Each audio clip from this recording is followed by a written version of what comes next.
Hello and welcome to this week's edition of AAN News. I'm Lily Kim. Only 1 week left with Chicago's runoff elections, and the race is getting dirtier than before. In the 50th Ward, that is. Just 1 week after Alderman Bernie Stone's office was vandalized, vying challenger Nazy Delaar takes a hit as well. One supporter of Delaar gets his vehicle damaged right in front of his own home. AAN has more.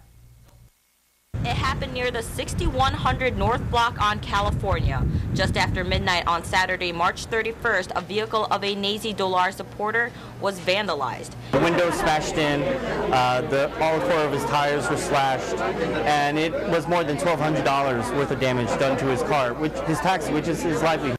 Even the words "pull out" were labeled to the taxi van.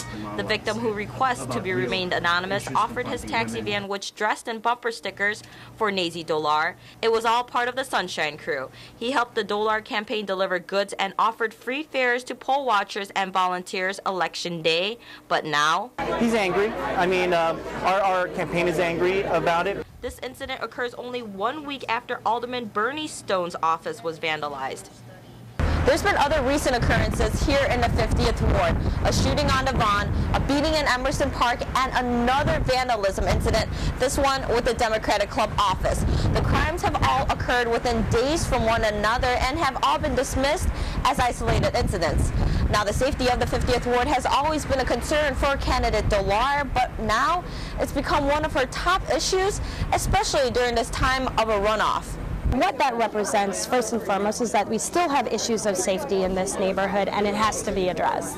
Secondly, the fact that it had a number of Nazy Delaar signs on it, it wasn't only just a vandalization towards the owner of the property, but it was a vandalization towards our entire campaign. Only 1 week left till runoff elections. The 50th Ward is one of the many of Chicago's districts in heat during runoff elections. Candidate Nazy Delaar does have something to smile about during this heated race: the endorsement of Congresswoman Jan Schakowsky. AAN was on Devon Avenue along with Delaar supporters to hear the good news. Devon Avenue is a jewel. At a time with dirty campaign tactics, a close margin in the race, and runoff elections just a week away, nothing sounded sweeter to this candidate to hear the latest good news. To have the Congresswoman Schakowsky come here on Devon Avenue in our neighborhood to endorse our candidacy and my candidacy is extremely exciting. And what it takes is new and dynamic leadership, and that's what Nazy Delaar represents. She has a vision for this community that's going to make it even better than it is. Congresswoman Jan Schakowsky grew up in the West Rogers Park neighborhood, and she too sees a need for change. But it's clear now that it's time for a change that reflects the changes in the neighborhood, that it's time for someone with a new energy and a new vision to come along. Delaar has already received endorsements from Chicago Sun-Times, Tribune, and Chicago Police Sergeants, just to name a few. Early elections continue to the 12th, and final runoff elections is April 17th. Asia's richest woman and one of its most colorful personalities died last Tuesday. 70-year-old Nina Wong died of cancer in Hong Kong. Now, who will inherit her immense wealth? Well, Wong had no children. Forbes magazine estimates Nina Wong's fortune to be about $4.2 billion US. She was ranked the 12th richest woman in China by Forbes. South Korea's top car manufacturer is considering the pickup. Last week, Hyundai announced to develop a pickup truck model for the U.S. market, but it's still going to be a while for the new look for Hyundai. Hyundai said this will be a long-term project. Also last week, South Korea and the U.S. agreed for the biggest U.S. trade pact for 15 years. This will include tax and tariff cuts on cars. South Korea sold about 700,000 vehicles in the U.S., its biggest overseas car market, for 2006. Immigrant rights groups are up in arms over the White House plan to fix immigration problems. They say that the proposal was leaked from someone inside the White House. The Illinois Coalition of Immigrant and Refugee Rights called a press condemning the plan. Our Ingrid Yunada has more on the story. We are not only surprised at this initiative that was revealed last Wednesday, but we condemn it. in the strongest of terms. Well, the Asian American Institute is very disappointed in what the Republicans in the Bush administration are proposing for immigration reform. Immigrant advocates were outraged after learning about a proposed visa program that they call the secret White House plan. This is a secret plan that the White House has been discussing with a number of senators, and somehow this got leaked to immigrant advocates in Washington, D.C., and we learned about it from those advocates. However, the chairman of the White House Initiative on Asian American and Pacific Islander, Rudy Pamintuan, could not confirm that the leaked document came from the White House. There hasn't been a denial or an admission to it. It's just through my phone calls and my conversations, the document does not look familiar to anybody. The Illinois Coalition of Immigrant and Refugee Rights called a press conference early last week. They condemned the creation of 2 new types of visas called the Y and Z visas that will, quote, bring illegal workers out of the shadows. There are 1.5 undocumented Asian Americans in the States, and 1 every 5 Korean Americans are undocumented. So legalization and family reunification is a great important issue for Korean and Asian American communities. But under this new plan, these visas don't go anywhere. They don't lead to eventual legal status and citizenship. We read clearly one message. We are needed, but we are unwanted. Finally, the plan would require that before this program goes into effect, the U.S. must build 370 miles of border fencing, reach a total of 18,000 Border Patrol staff, and set up employment verification process that will involve every American having a new set of identity documents. Unfortunately, we think it really goes against the spirit of comprehensive immigration reform. It's a major step backwards in this whole debate about immigration. When you're dealing with issues like this, the whole concept of leaks could be credible or non-credible. So it's always important to find out where the source is to make sure there is a certain level of credibility and the information and the facts are actually correct. Some say this leak was done on purpose to test the waters.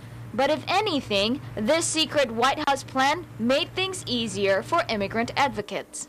If anything, this White House proposal sharpens the contrast between these 2 proposals. So we know what we're for, we know what we're against. We're against the White House proposal. We're for comprehensive immigration reform. Ingrid Yunada, AAN News.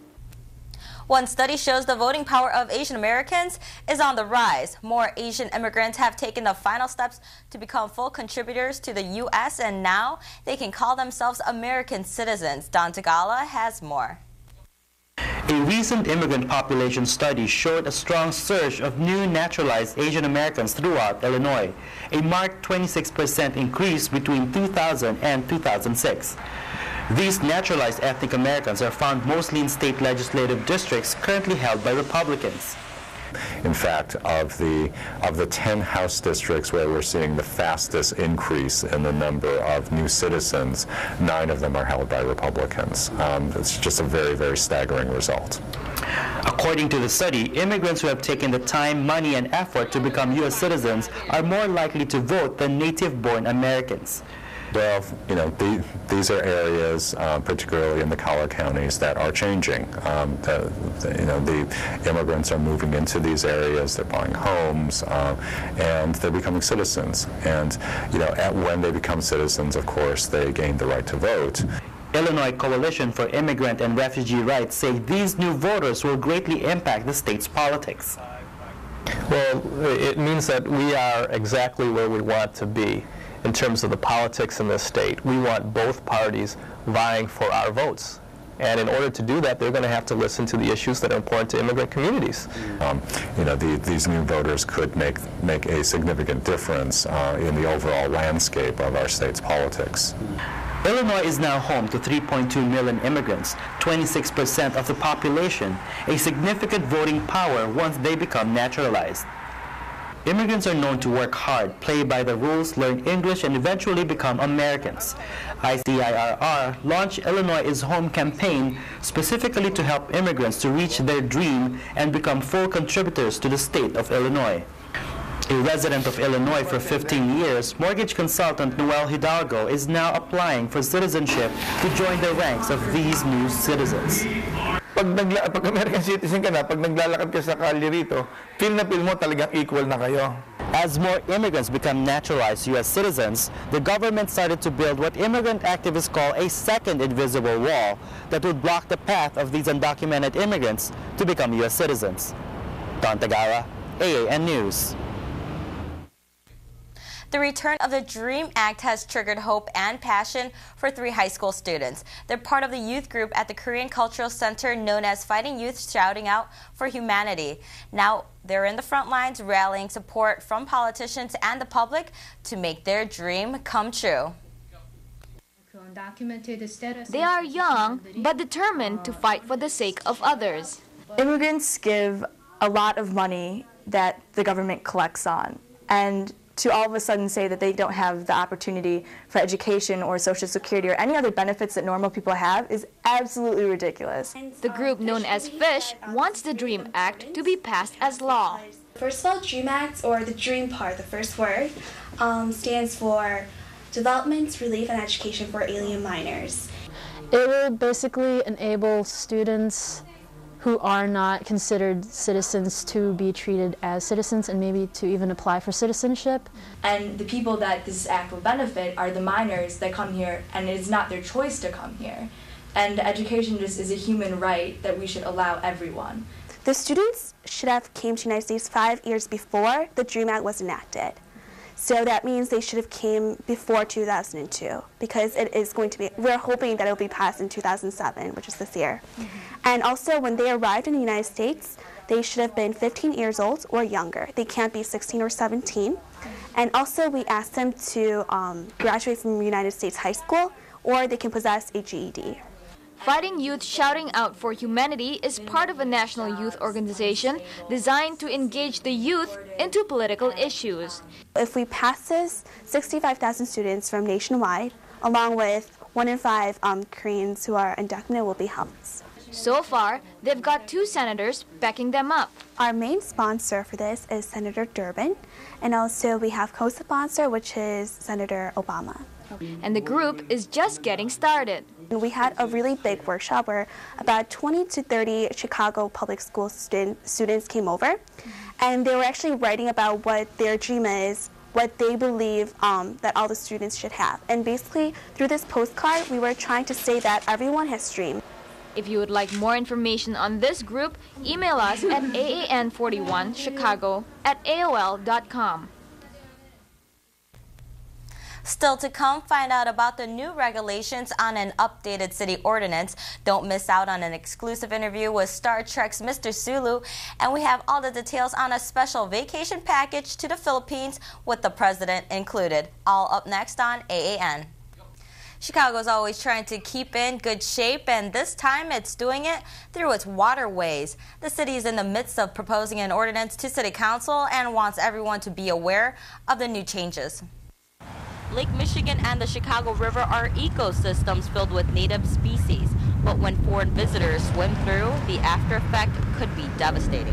Something like water chestnut, it could take over an entire lake in a week. I mean, it's very quick to reproduce, and it likes our area very much. The city is in the midst of proposing the Invasive Species Control Ordinance. Invasive species include both plant and animal life. The ordinance regulates which species are legal, how you can transport and sell the goods, along with fines when laws are broken. Fines will cost you no less than $1,500, but for the city, it could see a larger misfortune. When species that are not native to the Great Lakes come into the Great Lakes, they cause an imbalance in the ecosystem. And you might be saying, well, that's just science, it doesn't really matter. But the amount of damage is in the billions for the fishing industry and for the boating industry. The Invasive Species Control Ordinance will affect mostly businesses. However, individuals will be penalized too. We are doing a lot of outreach to community members because many people don't know what invasive species even are or why they are a problem for our communities. The ordinance shall take full force and effect upon passage and publication. Asia and Africa will be the worst to suffer from global warming. That's according to world scientists. From the Intergovernmental Panel Report on Climate Change, by 2020, deadly diarrhea diseases will rise in Asia. The report also says even rich countries like the U.S. should beware and start thinking about going green. Cars and power plants are the largest sources of U.S. global warming pollution. The scientific findings suggested that the U.S. should switch to hybrid cars and use renewable energy resources.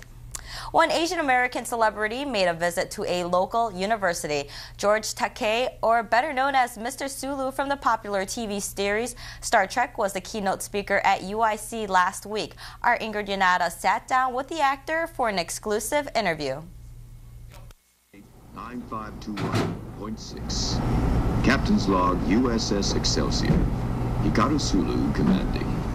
Star Trek junkies know the unmistakable voice of Mr. Sulu. Fast forward 30 years from then, you'll hear that same voice in Heroes. When I first started in this business, and that was over half a century ago, and comparing that with today, there is a dramatic world of difference. We were painted in stereotypes. The roles were stereotypical, and they were unattractive stereotypes. Either the villain, the enemy, or the buffoon, or the silent, obsequious servant. George Takei flew into Chicago to talk about his life and career in front of UIC students last week. I consider university campuses the place where the changes of the future happen. Change is exactly what he wants to make. Well, I relate the message of Star Trek, infinite diversity and infinite combinations. Gene Roddenberry, the creator of Star Trek, talked about the Starship Enterprise being a metaphor for Starship Earth, and the strength of both starships are in the diversity, coming together and working in concert as a team. Takei plays Heroes, high-powered, no-nonsense pop. Takei is not only an actor, he is also a political activist on many issues. He serves as chair of the Council of Governors East-West Players, a member of the Human Rights Campaign, and spokesman for the largest national gay and lesbian group called HRC's Coming Out Project. Intelligence is vital to our national security, and yet when they find that good soldiers who are Arabic speaking are gay or lesbian, they're fired. Which is more important, national security or homophobia? UIC's Asian American Resource and Cultural Center invited George Takei and the Midwest Buddhist Temple Taiko group to be part of their Asian American Awareness Month. This kind of month is really important, I think, because it helps to bring to the awareness of the entire UIC community the importance and the contributions of the Asian American members of this community. Most of the events hosted by the Cultural Center will be free and open to the public all through the month of April. For more information, email us at AAN41Chicago@AOL.com. Ingrid Yanada, AAN News. New studies say if you have any musical training, you'll have an easier time learning Chinese. The study suggests studying music tunes in our sensory system. This means music programs in school may help learning a language later, and that music training might help children with language problems. Mandarin speakers have been shown to have a more complex encoding of pitch patterns in their brains compared to English speakers. The study was conducted by Northwestern University. And now on its third year, Philippine consulates around the U.S. are again offering cheaper vacation tours to the Philippines. Not only are these trips inexpensive, it's the only tour where you'll get to meet the Philippine president as part of its itinerary. We have more from Ardan Tagala. What makes the Philippines more than the usual holiday destination? Some say when the gods created a Philippine island, they liked it so much, they decided to create 7,000 more. In an effort to aggressively market the Philippines as a tourist destination among Filipino Americans in the U.S., the Philippine Consulate in Chicago launched the third Ambassadors Consuls General Tour to the Philippines. This tour was organized by the former Ambassador to the United States, Ambassador Albert de Rosario, and all the Consuls General and honorary consuls in the whole United States. We were able to bring more than 500 tourists, both Filipino Americans and American nationals, to the Philippines in 2005 and in 2006. The tour aims to reintroduce the Philippines to Filipinos and Filipino Americans who have not been to the country for some time. The good thing about the tour is it's a unique tour. It's a tour like no other because even if you get the most experienced travel agent to organize a tour for you, I don't think you can get the same package as a Ambassador Consul General tour. This year's tour will run from July 12th to the 20th and will include exciting destinations in Manila, hosted entertainment activities, and a chance to meet with the Philippine President Gloria Macapagal Arroyo. For the past two tours, the highlight of the project, of the tour, is a special visit organized to Malacanang Palace and a chance to meet the President and to have a tour of the palace. Again, that's another component of the tour which is very special, and unique to this kind of tour. The Tour to the Philippines is a government program that offers a more affordable travel package to Filipinos in the U.S. From Chicago, a round-trip ticket package is only about $1,800. That includes hotel stays, meals, and tours. For more information about the tour, you may log on to www.chicagopcg.com or you may call the Philippine Consulate at 312-782-2475. Don Tagala, AAN News. Now here are some things to do when you're in town. Make sure you stop by the Gene Siskel Film Center for the Asian American Film Festival. You can watch movie screenings of Asian films like Second Moon and Undoing. This festival runs now through April 12th. Or you may like to visit the University of Illinois at Chicago this Wednesday. Asian American adoptees and birth mothers will share and discuss their life experiences as part of UIC's Asian American Awareness Month. But if you like art, drive down to the Chinese Cultural Center in Chicago's southwest suburb for an exhibition of Chinese ink brush paintings by Melly Tsai. The exhibition, hosted by the Taipei Economic and Cultural Office, is open April 20th to the 25th from 10 to 5 o'clock. Well, two Asian American cultural groups came together to produce a series of plays and monologues. These were based on real experiences of Asian American women and their struggles in society. Here's Don Tagala on the set of Open Wound. The Center for Immigrant Resources and Community Arts, or CIRCA, and Pintig Cultural Group take on a gender-specific project focusing on gripping, endearing, and funny stories about women in Open Wound. It's a collection of Asian women monologues. An immigrant caregiver is torn between sending money back home and taking care of an elderly man. Her eyes were punched several times in her. A domestic worker recollects memories as a wife and mother moments after she gets hanged for murder. A young woman intimates her struggle raising a son. These are stories lined up to reveal the intimate and complex nuances of womanhood. And I guess in the manner by which we try to inform them is also that attempt to make them do something, and it's always about education for collective action.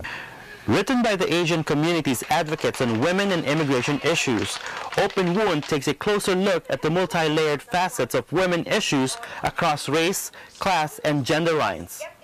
The Sanctuary, the monologue about the illegal immigrant, was based on an actual person, and so we were lucky enough to have that opportunity to interview her, and she was so willing to actually tell her story, and that was a very big I guess inspiration for us. Directed by Jiao Trong and Louis Pascasio, Open Wound took center stage at the Community Media Arts Center located at 3460 West Lawrence in Chicago.